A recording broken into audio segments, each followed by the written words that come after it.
نعرہ تحقیق، نعرہ حیدری۔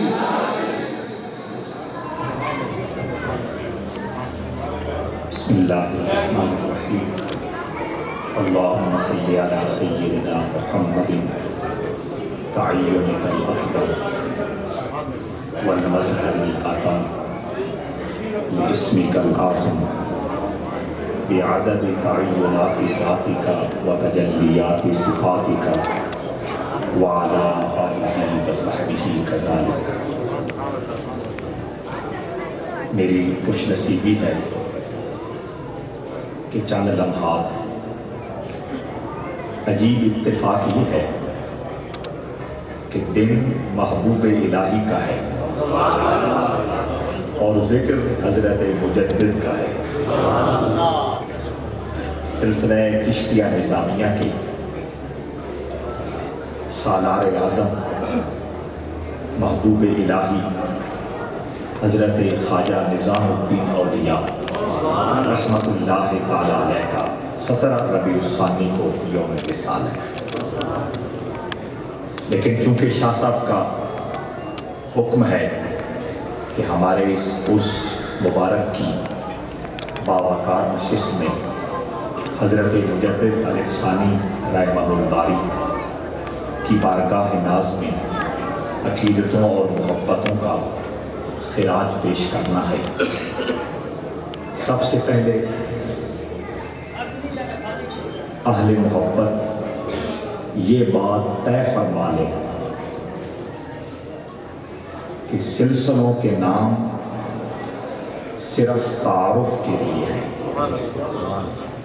اور ایک ٹائٹل کے طور پر استعمال کیے جاتے ہیں۔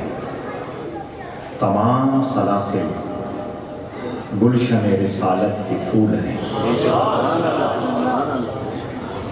پھول کا رنگ اپنا ہو سکتا ہے، پھول کے خد و خال اپنے ہو سکتے ہیں، پھول کی خوشبو نرالی، انوکھی اور البیلی ہو سکتی ہے، لیکن اس پھول کا تعلق اسی گلشن رسالت سے جڑا ہوا ہوتا ہے۔ ہم ہوئے، تم ہوئے کہ میر ہوئے، شاعر میر درد۔ ہم ہوئے، تم ہوئے کہ میر ہوئے، سب اسی کی زلف کے اسیر۔ حضرات ذی وقار، قرآن مجید نے انبیاء اور رسولوں سے خطاب نہیں فرمایا، قرآن مجید نے رحمت دو عالم صلی اللہ تعالی علیہ وسلم کے وسیلہ جلیلہ سے امت محمدیہ کو خطاب فرمایا۔ قرآن ہمارے لیے کتاب نصاب ہے، کتاب ہمارے لیے کتاب ہدایت ہے، قرآن ہمارے لیے کتاب رہنمائی ہے۔ قرآن مجید نے اپنے دامن کے اندر کچھ ایسی ہستیوں کا تذکرہ کیا ہے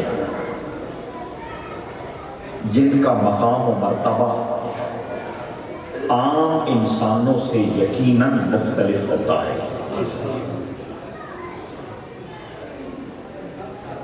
فارسی زبان میں دودھ کو شیر بولتے ہیں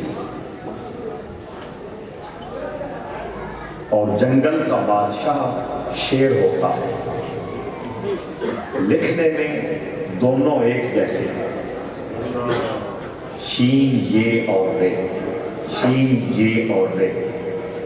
پڑھنے میں ایک شیر پڑھا جا رہا ہے اور بولنے میں ایک شیر کہا جا رہا ہے، لیکن دودھ دودھ ہے، شیر شیر ہے۔ تو اس عالم رنگ و بو میں کتنے لوگ ایسے ہر زمانے میں موجود رہے ہیں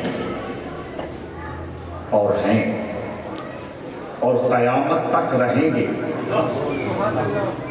جو اپنے مزاج کے اعتبار سے، اپنے رویے کے اعتبار سے، اپنی اقدار کے اعتبار سے، اپنے من موہنے کردار کے حوالے سے اور اپنے حسین و جمیل اخلاق کے حوالے سے اتنے با کرامت اور اتنے با عظمت ٹھہرتے ہیں کہ ان کے تذکرے فرشتوں کے مجمع میں ہوا کرتے ہیں۔ ہوتے فرشی ہی ہیں، ہوتے بشر ہی ہیں، ہوتے انسان ہی ہیں، اور قرآن مجید نے ان کا تعارف مختلف الفاظ کے ساتھ اور مختلف حوالوں کے ساتھ کرایا ہے۔ فرمایا کچھ لوگ اہل ایمان میں ایسے بھی ہوا کرتے ہیں جن کی زندگی میں اللہ اتنی پاکیزگی اتار دیتا ہے کہ ان کی زیارت کے لیے آنکھیں ترستی ہیں، ان کی زندگی میں اتنی خوشبو بسا دیتا ہے کہ ان کی مجلس میں چند لمحے بیٹھنے کے لیے انسان ہزاروں قربانیاں دینے کے لیے تیار ہو جاتا ہے، اور ان سے مصافحہ کرنے کے لیے، ان کے ہاتھ میں ہاتھ دینے کے لیے انسان تڑپتا ہے، بے قرار ہوتا ہے، بے چین ہوتا ہے۔ جب زندگی میں کبھی وہ لمحہ نصیب ہو جاتا ہے تو اس وقت وہ ہاتھ ملانے والا بندہ مومن یہ سمجھتا ہے کہ میرا سر آسمان سے ٹکرا رہا ہے، کہ کس اللہ کے محبوب بندے اور کس مقبول بندے سے میرا مصافحہ ہو گیا ہے، سلام دعا ہو گئی ہے۔ یہ اثر کس کا ہے؟ اس پاکیزہ زندگی کا ہے۔ ان کی آنکھوں میں پاکیزگی ہے، ان کے کانوں میں پاکیزگی ہے، ان کی تنہائی میں پاکیزگی ہے، ان کی مجلس میں پاکیزگی ہے، ان کی سوچوں میں پاکیزگی ہے۔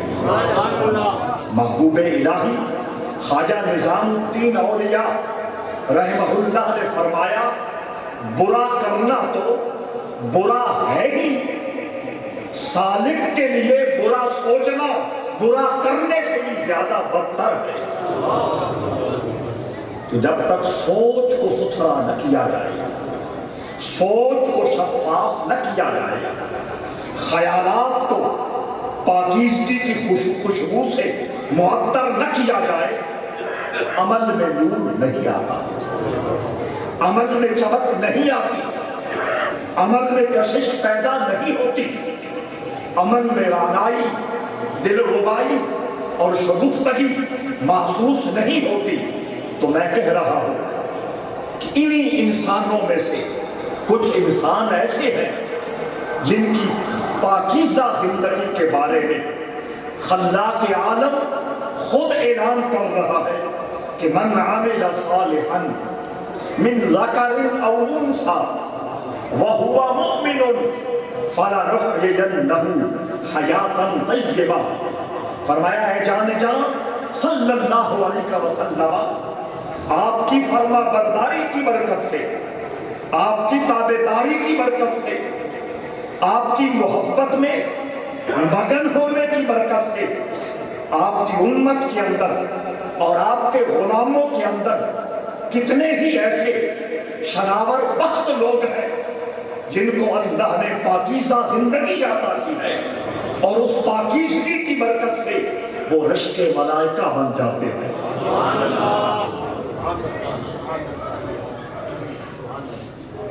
عمل صالح یہی بات آپ کو پہنچانی ہے۔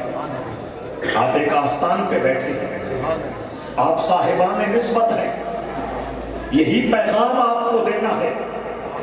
من عمل صالحا وہو مومن، مرد ہو یا عورت، حالت ایمان کے ساتھ جب وہ عمل صالح اختیار کرتا ہے، نیکی کا چلن اپنا لیتا ہے، تو فرمایا اسے رشک ملائکہ والی زندگی عطا کر دی جاتی ہے، اس کو پاکیزہ زندگی سے نواز دیا جاتا ہے، اس کا سننا خدا کا سننا، اس کا دیکھنا خدا کا دیکھنا، اس کا بولنا خدا کا بولنا، اس کا پکڑنا خدا کا پکڑنا، اور اس کی رفتار میں بھی خدائی رفتار چمکنے لگتی ہے۔ یہ حدیث قدسی کا میں ترجمہ کر رہا ہوں۔ مکتبہ دیوبند کا مشہور نام، دارالعلوم دیوبند کی مسند حدیث پر 30 سال سے زیادہ بیٹھ کر درس بخاری دینے والے شیخ الحدیث علامہ انور شاہ کاشمیری نے فیض الباری میں لکھا ہے کہ یہ حدیث پڑھتے ہوئے کہ آنکھوں میں خدا کا نور، کانوں میں خدا کا نور، زبان پر خدا کا نور، ہاتھوں میں خدا کی طاقت، قدموں میں خدا کی قوت رفتار، یہ کیسے آ سکتی ہے؟ اگر یہ حدیث پڑھتے ہوئے کسی کو شک گزرے، کسی کو وسوسہ آئے، تو کاشمیری صاحب نے یہ مشورہ دیا ہے سورہ طٰہٰ کی تلاوت کرے۔ جناب سورہ طٰہٰ کی تلاوت کرنے کا مطلب اور مقصد کیا ہے؟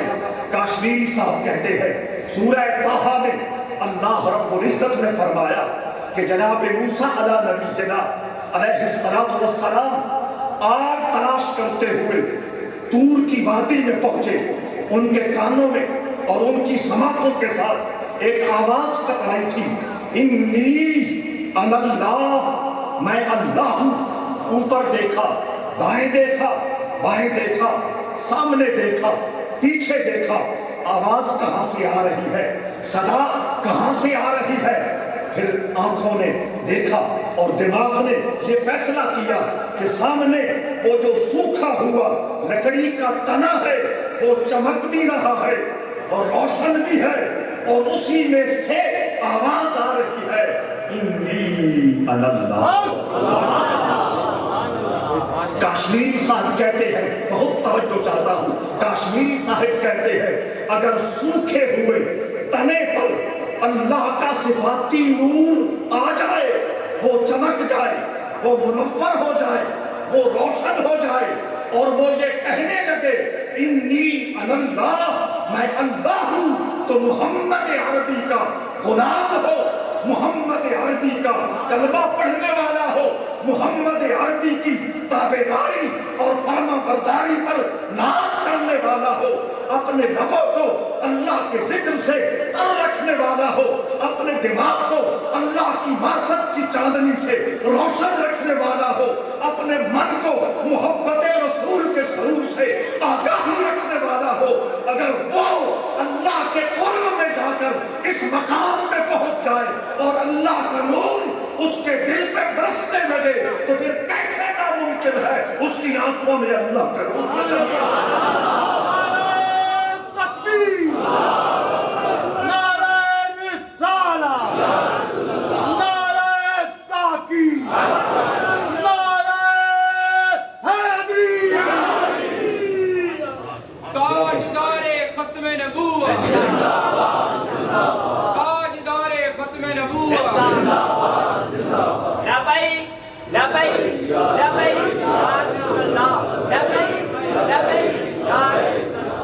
اپنا اپنا ایک مزاج ہوتا ہے، میں نعرے بھی نہیں پسند کرتا اور یہ بھی پسند نہیں کرتا، یہاں ویسے پسند کرتا ہوں۔ وَإِنَّهُ لِحُبِّ الْخَيْرِ لَشَدِيدٌ، اللہ نے انسان کی گھٹی میں مال کی محبت رکھی ہے، لیکن یہ جو رواج اور روایتی سٹائل ہیں اس سے گریز فرمائیں گے۔ مجھے جتنے حوصلے کی ضرورت تھی وہ مجھے آپ نے دے دی، اس کے بعد صرف گفتگو سنیں گے، میرا سبحان اللہ کا بھی مطالبہ نہیں ہے، لیکن وہ خود آپ کہیں گے، وہ خود آپ کہیں گے، کیونکہ ہمارے پاس وقت بڑا مناسب ہے، بڑا ایک شیڈول کے مطابق یہ خوبصورت پروگرام ترتیب دیا گیا ہے۔ میں اس حوالے سے بھی قابل تحسین اور قابل تعریف اس ماحول کو سمجھتا ہوں کہ یہ وقت کی نبض کو جانتے ہیں۔ تو آئیے، میں بات یہ کر رہا تھا عمل صالح، من عمل صالحا من ذکر او انثی وَهُوَ مُؤْمِنٌ فَلَنُحْيِيَنَّهُ صلی علی محمد وعلی آل محمد وبارک وسلم اللہم صلی علی محمد. مرد ہوں یا عورت اللہ نے تخصیص نہیں فرمائی، دونوں جنس اس راہ میں سفر کر سکتی ہے. اس امت کو صدیقہ کائنات بھی ملی ہے، اس امت کو سیدہ خاتون جنت بھی ملی ہے، اس امت کو رابعہ بصریہ بھی ملی ہے. من عمل صالحا من ذکر او انثى وهو مؤمن فلنحيينه حیاتا طیبہ. مالک کائنات فرماتا ہے ایمان پہلی شرط ہے، ایمان کے بعد عمل صالح کرنے والے کچھ لوگ ایسے ہوتے ہیں جن کی زندگی کو پاکیزگی مل جاتی ہے، جن کی زندگی کو عزت مل جاتی ہے، جن کی زندگی کو کرامت مل جاتی ہے، جن کی زندگی کو نجابت مل جاتی ہے، جن کی زندگی کو سعادت مل جاتی ہے، جن کی زندگی کو شرافت مل جاتی ہے، جن کی زندگی کو طہارت مل جاتی ہے. تو حضرات زیباکار وہ عمل صالح کون سا ہے؟ بھرپور توجہ کا طلبگار رہوں گا. وہ عمل صالح، اس سے مراد صرف نمازیں نہیں ہے، اس سے مراد صرف روزے نہیں ہے، اس سے مراد صرف حج نہیں ہے، اس سے مراد صرف عمرے نہیں ہے، اس سے مراد صرف زکوٰۃ و عشر نہیں ہے، اس سے مراد صرف صدقات واجبہ اور صدقات نافلیہ نہیں ہے. اس عمل صالح سے مراد صرف حقوق اللہ نہیں ہے، اس عمل صالح سے مراد صرف حقوق العباد نہیں ہے. دلیل یہ ہے کہ ہم اپنے معاشرے میں صف اول کے ہزاروں نمازیوں کو دیکھتے ہیں، صف اول میں نماز پڑھتے ہیں، تکبیر اولیٰ ان کی فوت نہیں ہوتی. اللہ نے اگر مال دے رکھا ہے تو وہ ڈسپنسریاں بناتے ہیں، وہ مدارس کی خدمت کرتے ہیں، وہ افطاریاں کراتے ہیں، وہ لوگوں کو حج اور عمرے پہ بھیجتے ہیں. مختلف حوالوں سے ہزاروں نیکیاں ان کی زندگی میں چمکتی ہوئی نظر آتی ہیں، لیکن شاہراہ حیات پہ چلتے ہوئے کتنے لمحے، کتنی گھڑیاں ان کی زندگی میں ایسی گزرتی ہے کہ ان کا اپنا وجود ان کے لیے بوجھ محسوس ہوتا ہے. جب اپنا بوجھ محسوس ہو رہا ہو، چلو وہ بندہ کسی سے شیئر نہ کرے، کسی کو نہ بتا سکے، لیکن ان لوگوں کے سرکل میں کتنے ایسے لوگ ہوتے ہیں، اولاد بھی ہو سکتی ہے، شاگرد بھی ہو سکتے ہیں، ماتحت ملازم بھی ہو سکتے ہیں، جو ان کے رویوں سے مطمئن نہیں ہوتے، جو ان کی اخلاق سے خوش نہیں ہوتے، جو ان کے کردار سے اور ان کے منموہنی سیرت سے مطمئن نہیں ہوتے. حضرات زیباکار، اور اللہ فرماتا ہے کچھ ایمان والے ایسے ہیں جو عمل صالح کی برکت سے اس مقام پہ پہنچتے ہیں.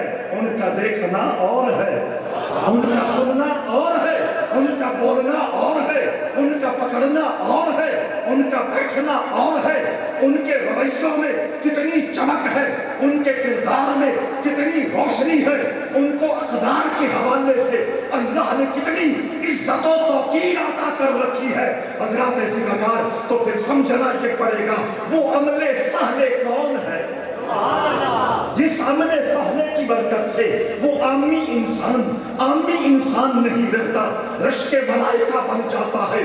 لوگ اس کو دیکھنے کے لیے ترستے ہیں، لوگ اس سے ملاقات کرنے کے لیے وقت لیتے ہیں، لوگ اس کے ہاتھ کا بوسہ دینے کے لیے بہت کچھ نثار اور قربان کرنے کے لیے آمادہ نظر آتے ہیں. جو اس کے لبوں کی طرف اس انداز سے دیکھ رہے ہوتے ہیں، میں کب سے دیکھ رہا ہوں تیرے ہونٹوں کی طرف، میں کب سے دیکھ رہا ہوں تیرے ہونٹوں کی طرف، میرے کاسۂ سماعت میں کوئی دھول گرا دے. کتنے لوگ بولنے والے آئے، کتنے لوگ خطابت کرنے والے آئے، کتنے لوگ سنانے والے آئے، ان کی طرف کام دھرنے کو کوئی تیار نہیں ہے، لیکن آخر کوئی بات تو ہے نا کہ میں کب سے دیکھ رہا ہوں تیرے ہونٹوں کی طرف، میرے کاسۂ سماعت میں کوئی دھول گرا دے. اور اگر وہ نہ بولے تو ان کی خاموشی میں بھی اللہ نے فیض کے پہاڑ رکھے ہوتے ہیں.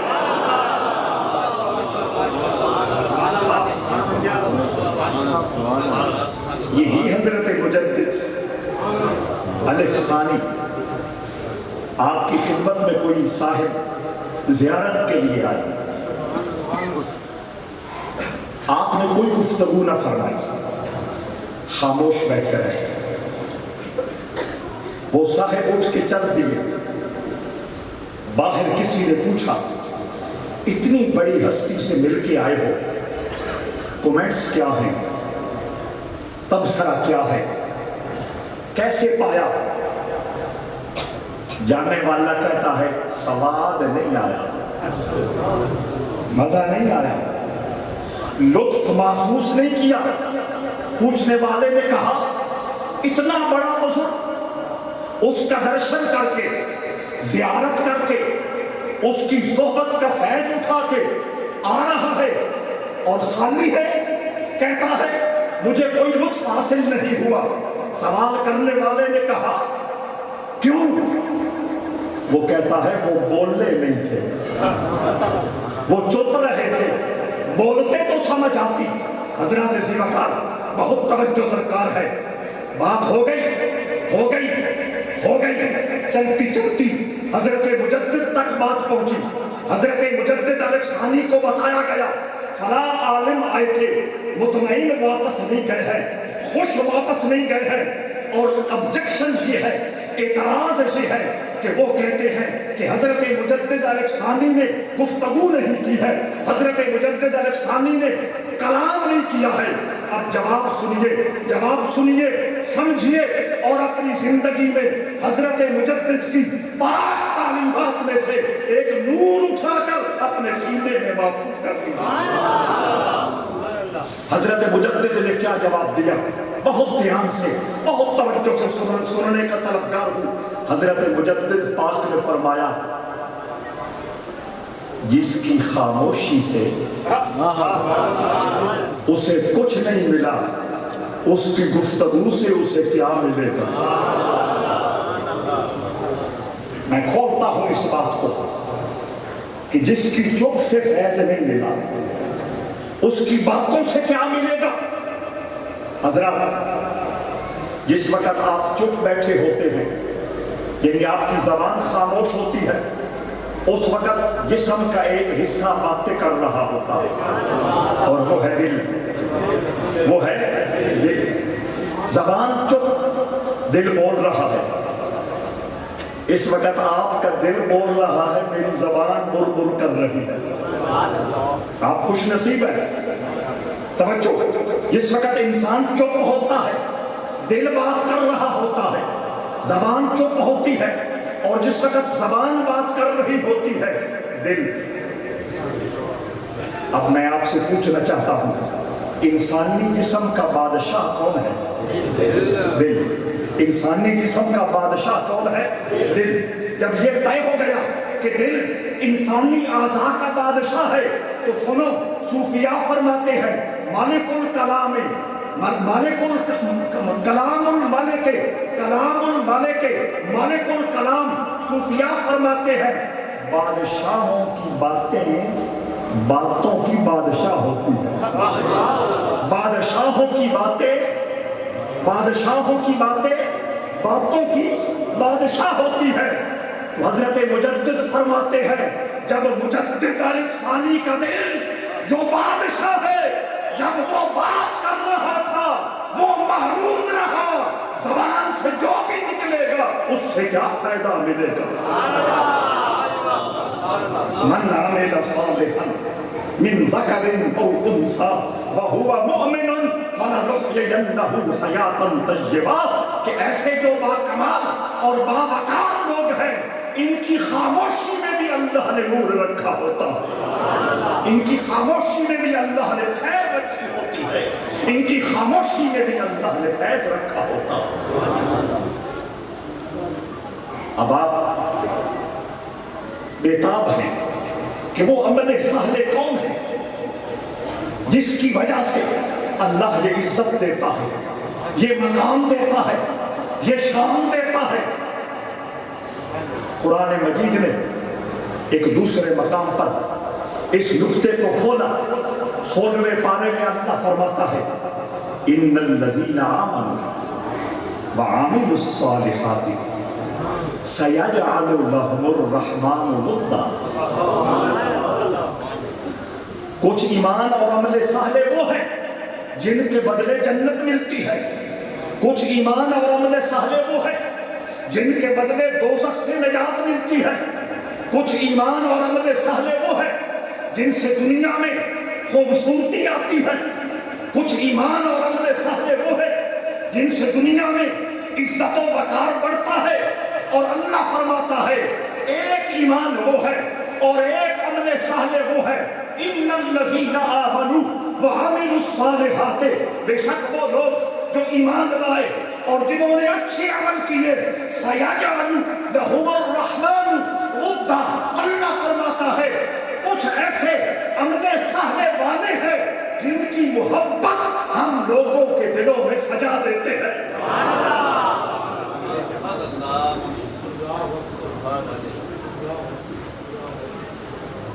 سرہند کی چھوٹی سی بستی میں مجدد پیدا ہوئے، انہوں نے وہی علوم پڑھے جو ہندوستان کے مدارس کے نصاب میں شامل تھے، کوئی الگ کتابیں نہیں پڑھی، کوئی اضافی سلیبس نہیں پڑھا۔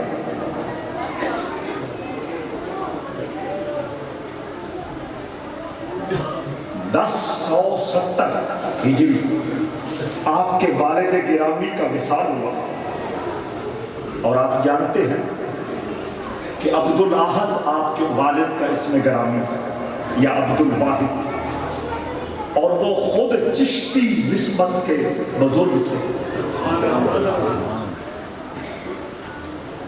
جب ان کے آخری لمحات چل رہے تھے، حضرت مجدد علیہ الثانی نے باپ سے پوچھا، ابو جان آپ ساری زندگی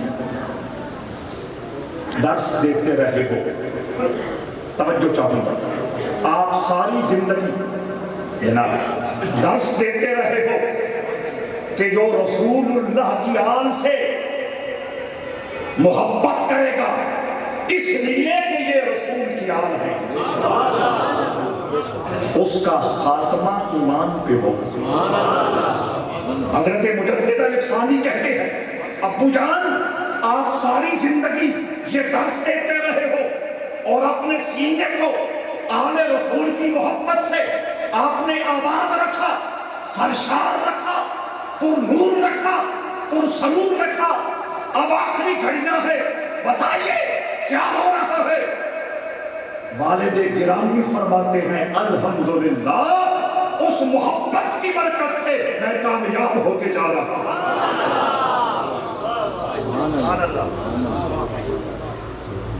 اپنے والد سے چشتی فیض بھی لیا، قادری فیض بھی لیا، یہ کہانیاں ہیں۔ آج تو پیروں نے خلافتوں کی منڈیاں قائم کر رکھی ہیں، 2-3 بار کوئی سوکھا مرید آ جائے اس کو پگڑی دے دی، کوئی مسجد کا عالم فاضل امام مسجد کسی خانقاہ پر 10-12 بندے ساتھ لے کے چلے جائے اس کو بھی خلافت کی پگڑی عطا کر دی۔ دوستو نہیں، میں بات اسی عمل صالح کی کر رہا ہوں، اس کو آپ نے سمجھنے کی کوشش کرنی ہے۔ محبوب الہی خواجہ نظام الدین اولیاء کا فرمان ہے کہ جو شخص خلافت کے بارے میں سوچے کہ مجھے خلافت دی جائے، آپ نے فرمایا طریقت کی دنیا میں ایسے بندے کو خلافت دینا حرام ہے۔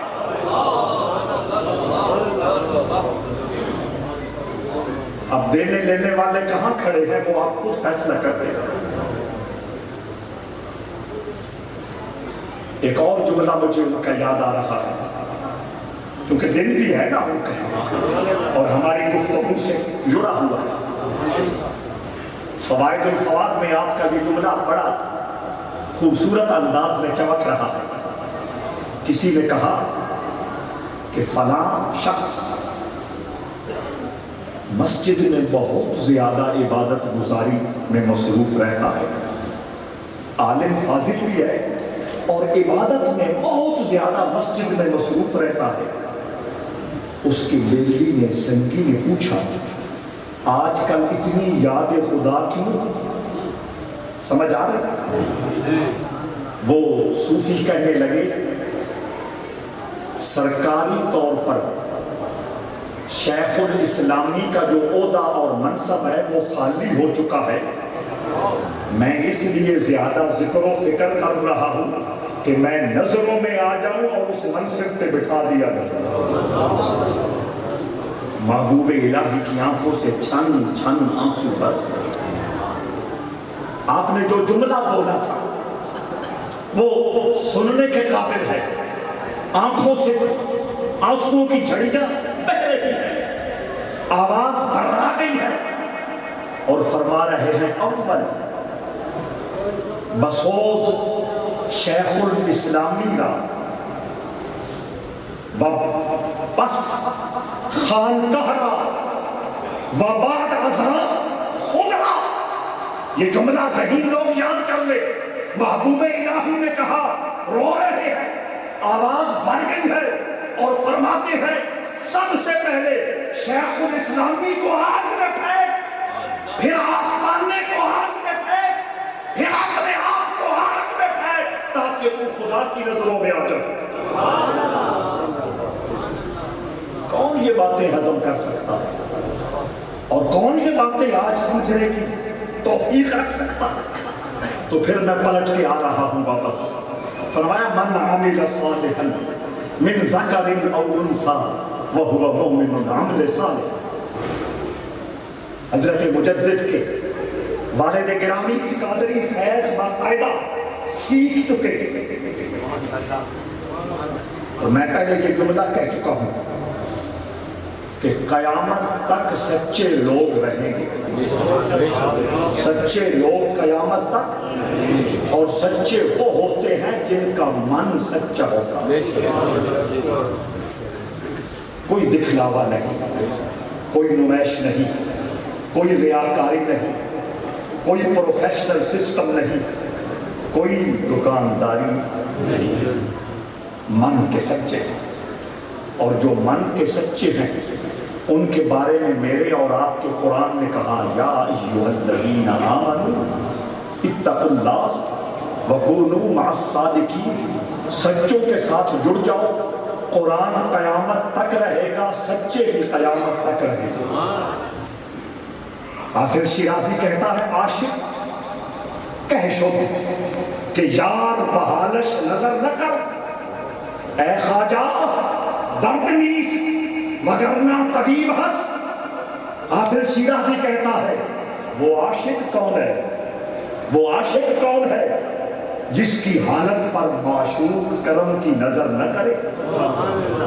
اے سردار تیری طلب سچی نہیں ہے۔ بے شک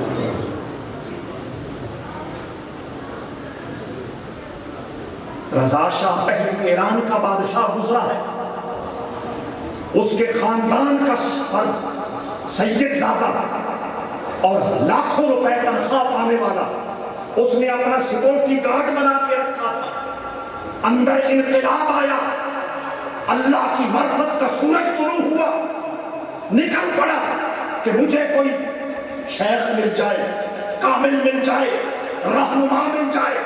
طلب سچی تھی، سب کچھ تج دیا، سب کچھ نثار کر دیا، سب کچھ قربان کر دیا۔ پتہ نہیں کہاں جانا، منزل کا نہیں پتا۔ میرے رسول نے کہا من جدہ وجدہ، جو کوشش کرتا ہے پا لیتا ہے۔ حضرت خضر کی ملاقات ہو گئی، روکا کجا بھی رہی، جوان کہاں جا رہا ہے؟ جوان نے کہا برائے جستجوئے خدا می روم، رب ڈھونڈنے نکلے ہو رہے ہیں، رب کو تلاش کرنے نکلا ہوں۔ جناب جملہ حضرت خضر نے کہا خدائے شبہ در موڑا، تمہارا خدا موڑے میں ہے، تمہارا خدا۔ ہم سلسلہ عالیہ نقشبندیہ کے آستان پہ بیٹھے ہیں، وہ بھی نقشبندیہ خاندان کا فیض ہے۔ مری کے ساتھ موڑا شریف، موڑی نہیں موڑا، مری کے ساتھ۔ حضرت خواجہ قاسم موڑی کا زمانہ تھا، وہ سید زادہ جا ملا، ملاقات کی، میں یہ جستجو اور یہ تلاش لے کے آیا ہوں۔ خواجہ قاسم مولوی نے کہا دوپہر کو ہوتا ہے تو شام کو نہیں ہوتا، شام کو مل جائے تو دوپہر کا نہیں ہوتا، تو شہزادہ ہے کیسے رہے گا؟ آنکھوں سے آنسو آ گئے، کہنے لگے چشموں کا پانی ہے نا، درختوں کے پتے ہیں نا، درختوں کے پتے کھا کر چشموں کا پانی پی کر تمہارے قدموں میں رہ کر اپنی منزل پالوں۔ اگر سے خیال سچا ہے تو میدان میں آ، اے خواجہ درد نیست وگرنہ طبیب ہے۔ تیرے اندر درد کی کمی ہے، آج درد پیدا کر۔ حضرت مجدد علیہ ثانی روح بے قرار ہے، چشتی فیض من میں جذب کر چکے ہیں، قادری فیض من میں جذب کر چکے ہیں، لیکن مرض بڑھتا گیا جو بے قراری ہے۔ حج پہ جاؤں، میں بات کو سمیٹ رہا ہوں، دلی رکے، آپ کے ہم جماعت مدرسے میں آپ کے ساتھی ملا حسن کشمیری رحمہ اللہ، وہ بھی دلی میں اس وقت پڑھا رہے تھے، حضرت مجدد کی ملاقات کو آئے اور حضرت مجدد کے سامنے خواجہ باقی باللہ کا تذکرہ کیا۔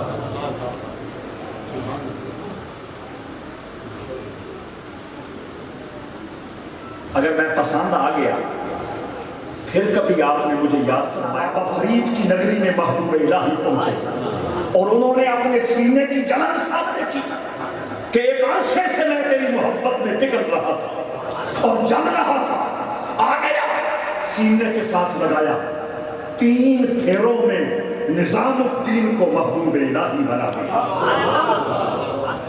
یہاں دوسری مرتبہ آسمان نے یہ منظر دیکھا، حضرت باقی باللہ کی بارگاہ میں جب حضرت مجدد علیہ ثانی پہنچے، حضرت باقی باللہ نے جب اپنی نظر بھر کے دیکھا، الحمدللہ یہ وہ مبارک ہستیاں تھیں جو جیبوں کو نہیں دلوں کو دیکھا کرتے تھے۔ آپ ناراض تو نہیں ہو رہے؟ حضرت مجدد کو دیکھا، فرمایا آ گئے ہو؟ بس اف تیری پہلی نظر کا وار آئے تو، اف تیری پہلی نظر کا وار آئے توبہ، دل اب تک دعائیں دے رہا۔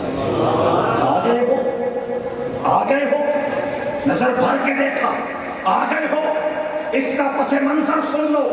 باقی باللہ ہندوستانی نہیں ہے، ایرانی ہے، ایران میں پیدا ہوئے، ایران سے فیض حاصل کیا، پھر کشمیر میں فیض حاصل کیا، پھر ایران واپس چلے گئے، اپنے بزرگ اور مرشد کریم کو ایک مرتبہ خواب سنا رہے ہیں کہ ایک طوطی میرے پاس آئی، یہ پرندہ طوطی میرے پاس آیا ہے اور میرے ہاتھ پہ بیٹھ گیا ہے، میں نے اس کے منہ میں اپنی تھوک ڈالی ہے، اپنا لعاب ڈالا ہے اور طوطی نے اپنی چونچ میں سے شکر نکال کر میرے منہ میں ڈالی۔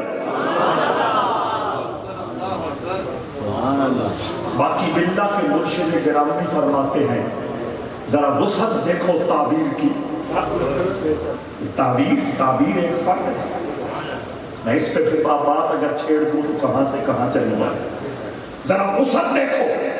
شیخ کامل کہنے لگے طوطی وہ پرندہ ہے جو صرف ہندوستان میں پایا جاتا ہے۔ پہلی بات ہمارے اس خواب کا مطلب یہ ہے اور تعبیر یہ ہے کہ ہندوستان سے کوئی مرد اٹھے گا، تیرے قدموں میں گرے گا، لعاب تیرے فیض سے پورے ہندوستان کو منور کر دے گا۔ اس لیے کہا آ گئے ہو، فرمانے لگے 1 مہینہ، چلو 1 مہینہ نہیں، یہ لفظ ہے، چلو 1 مہینہ نہیں، 1 ہفتہ میرے پاس رہ جاؤ، مراد تھے نا، مہینہ نہیں، چلو 1 ہفتہ میرے پاس رہ جاؤ۔ حضرت مجدد نے کہا حضور میں حاضر ہوں، 2 مہینے 15 دن ٹوٹل حضرت باقی باللہ کی بارگاہ محبت میں رہے اور سارا ہندوستان حضرت باقی باللہ نے حضرت مجدد کے حوالے کر آج ہندوستان کی اینٹ اینٹ پتھر پتھر درخت درخت جو اللہ کے ذکر سے آباد ہے یہ فیض مجدد علیہ السلام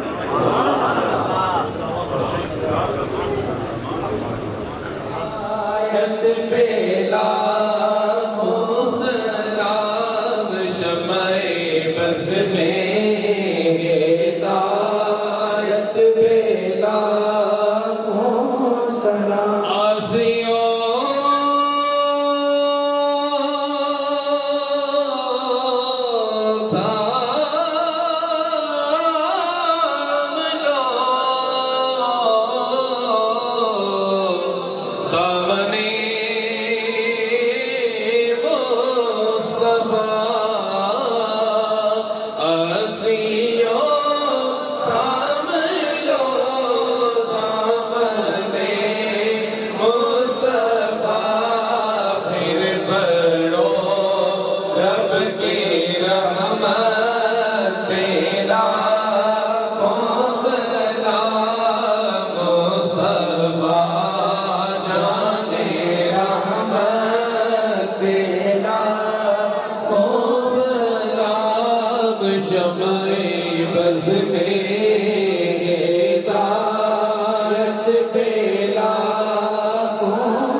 تمام ساتھی اپنی جگہ پہ تشریف رکھیں انشاءاللہ بھی دعا ہوگی، دعا کے بعد اذان ہوگی اور ہم یہیں پر جماعت